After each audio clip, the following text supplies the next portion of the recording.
Coming up this week, the Tesla Model Y and Model 3 are crushing the competition. Ford is throwing $29 billion at their EV efforts. The Super Bowl ads this year have some EV drama and more.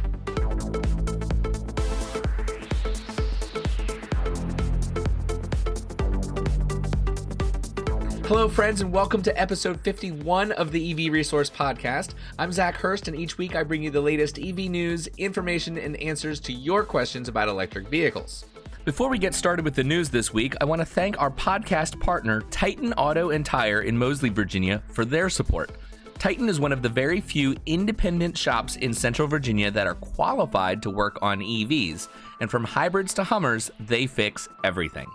For more information and to schedule an appointment for your vehicle, go to TitanAutoTire.com. That's TitanAutoTire.com. We do have two new patrons to announce this week, supporters on Patreon. Max Schleichhorn as a magazine subscriber and Rajiv Narayan at the executive producer tier. Welcome to you both. It is a pleasure to have you join the EV Resource family. Now, this podcast started a year ago. So to celebrate, I do have some announcements and some changes that are going to be made. I'm going to do that at the end of the show. So if you're on the audio version, make sure you stick around for that. Okay, so our first bit of news this week is exciting and not too surprising. In California, for the 2020 year, the Tesla Model Y and the Tesla Model 3 crushed their competition. The official categories, according to the California New Car Dealers Association, or CNCDA, that the Model Y slots into is the luxury compact SUV segment, and the Model 3 is considered in the near luxury segment. So we'll take a look at the Model Y first. In 2020, the Tesla Model Y in California sold 20,124 units, taking up 22.8% of the market share. The next closest competitors were the Lexus NX with 11,461 units and 13% market share, and the BMW X3 with 9,866 units and 11.2% market share. The Mercedes GLC class and Audi Q5 round out the top 5 in that category. And considering that the Model Y didn't start deliveries until March and then was ramping up production from there, I think it's safe to say that for 2021, this year, it should easily retain its top spot in that category. Now, the Model 3 sales were actually more impressive.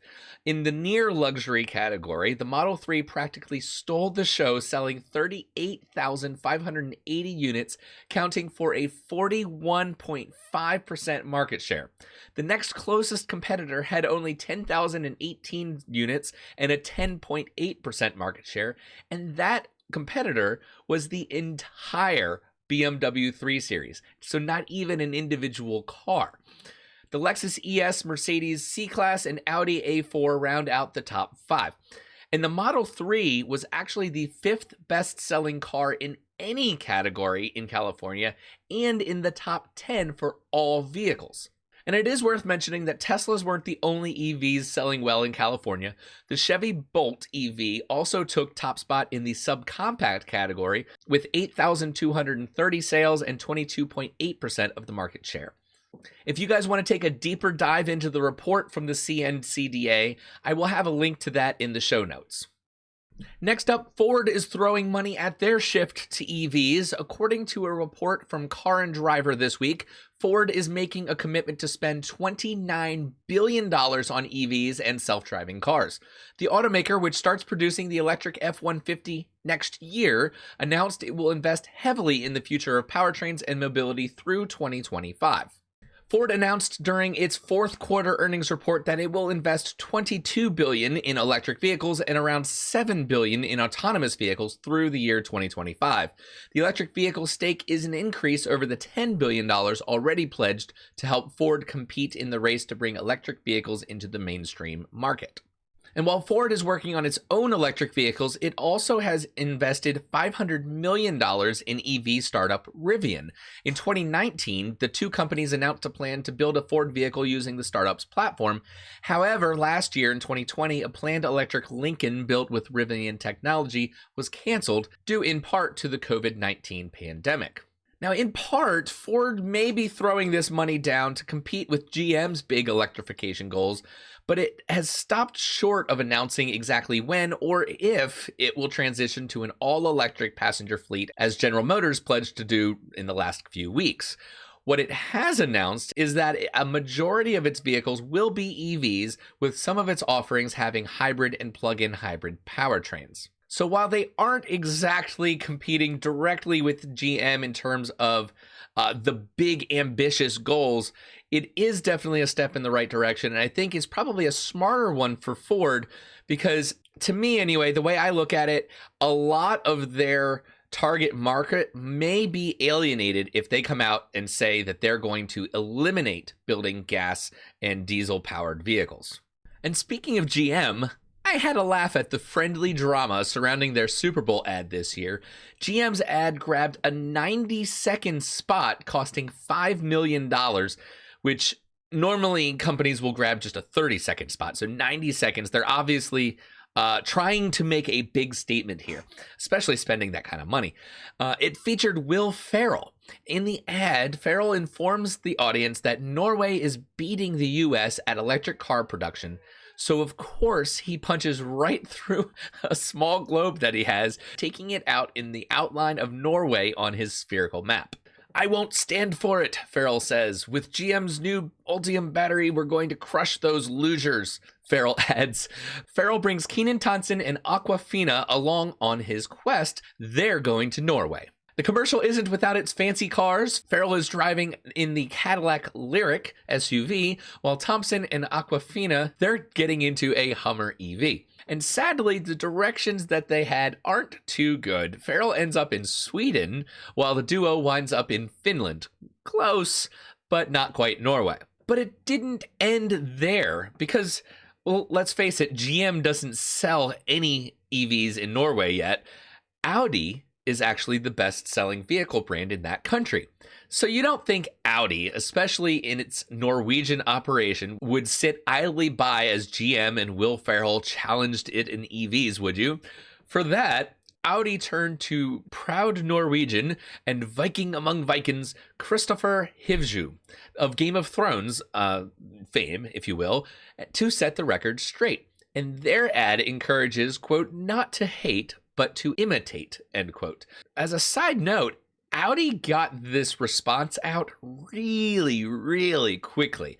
So either they are on top of their game to just move into, like, jump into action, or this was all planned by both sides to release, back to back. I don't know. I'm not going to get into any kind of conspiracies. Either way, it has been a blast to watch. There are a total of 3 shorts starring Hivju, but the one in which Hivju encounters a globe with a hole allegedly punched by Ferrell, honestly, I think is my favorite. Now, Norway is a particular point of pride for Audi. According to Norwegian registration data, the e-tron SUV and Sportback was the best-selling model there in 2020 at 9,227 units, beating out the Tesla Model 3.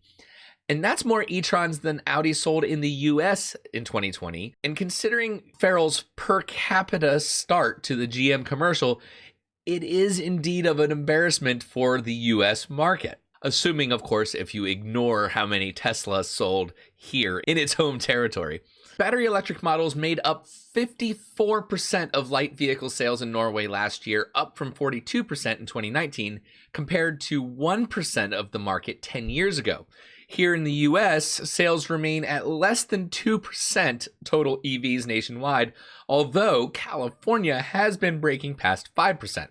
Either way, we've got a long way to go here in North America, and honestly, poking fun at Norway, I mean, they are a leader in terms of how many EVs they are selling. So, well, what's your take on all the EV drama? Personally, I think it's all in fun and shouldn't be taken seriously, unless you're an auto manufacturer, of course, then take it very seriously.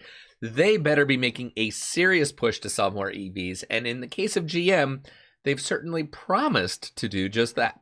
Next, from Electrek this week, it's a $2,800 electric dune buggy they found on Alibaba. The two-seater buggy is called the GE01, made by Wuhan AGY Machinery Equipment Company Limited, and sports a 5-kilowatt electric motor in the rear and can reach speeds of up to 40 miles an hour.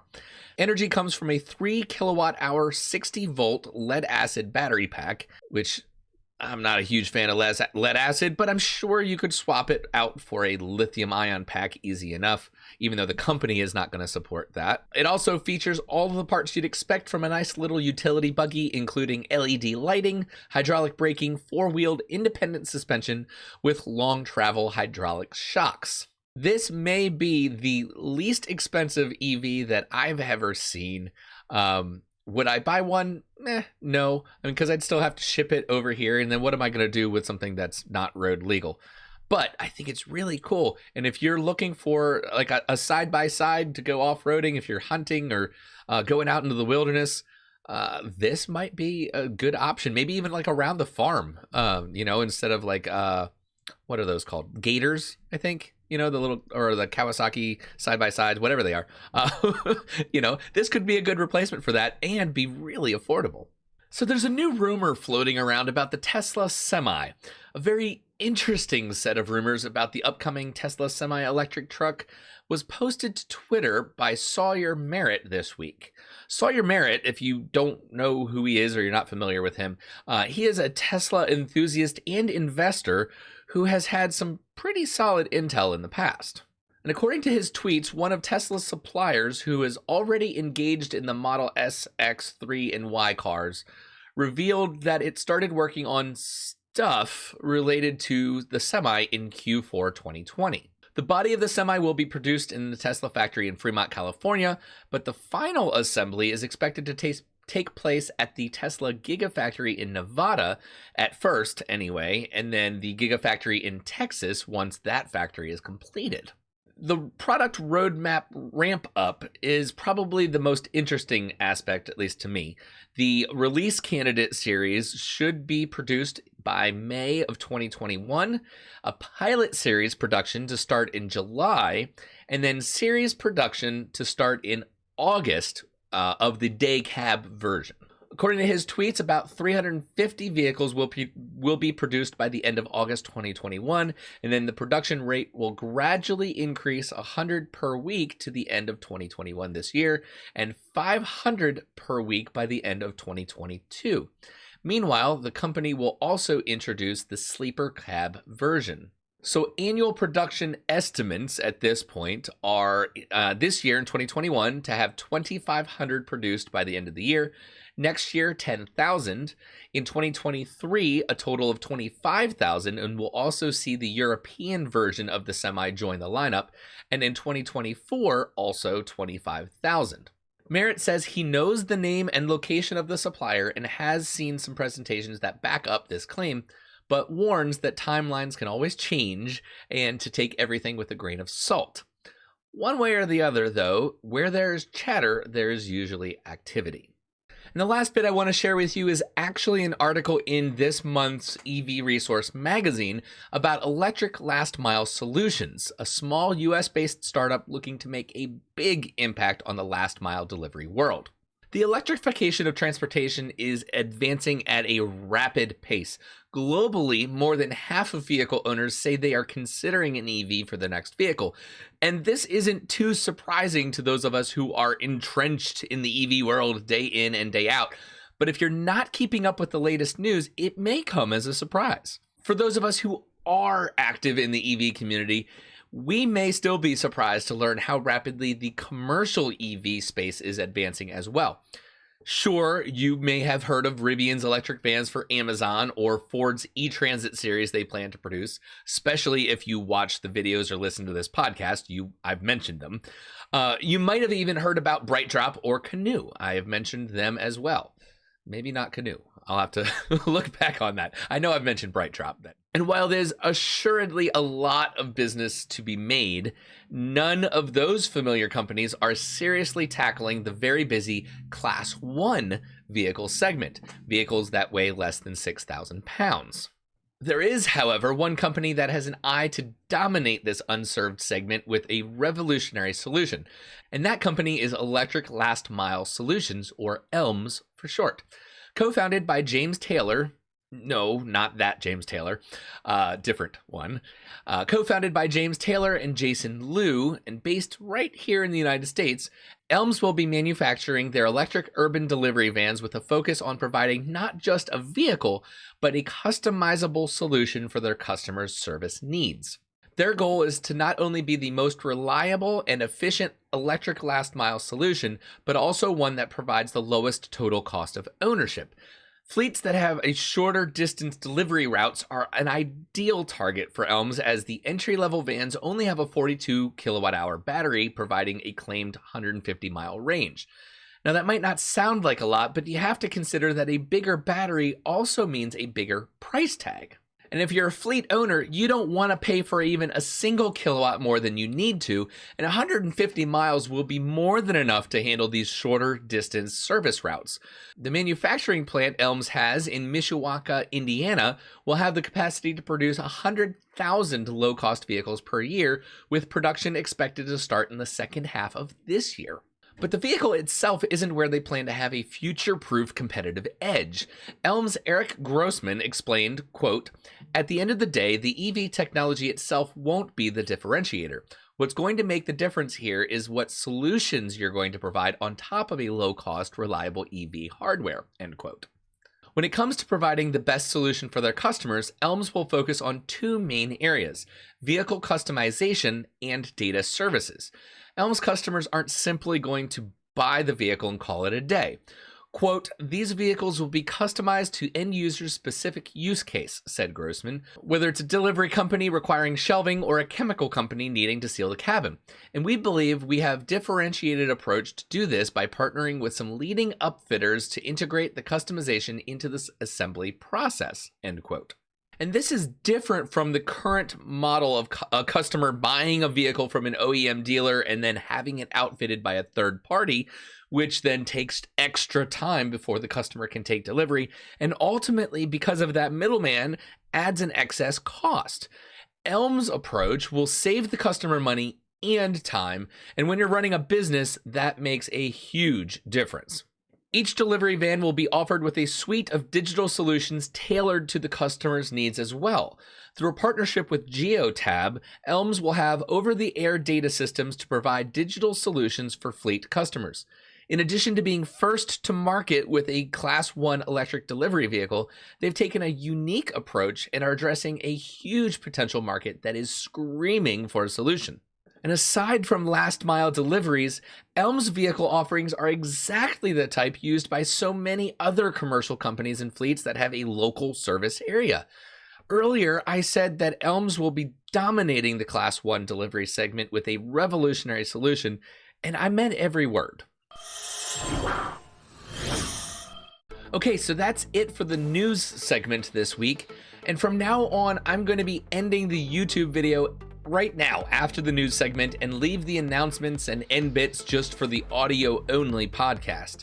The reason for that, after looking at the YouTube analytics, people really aren't watching this part of the podcast anyway, the end part. And so if you're watching on YouTube right now, don't forget to like, subscribe, and click the bell for notifications. And thanks for watching. I'll catch you next week.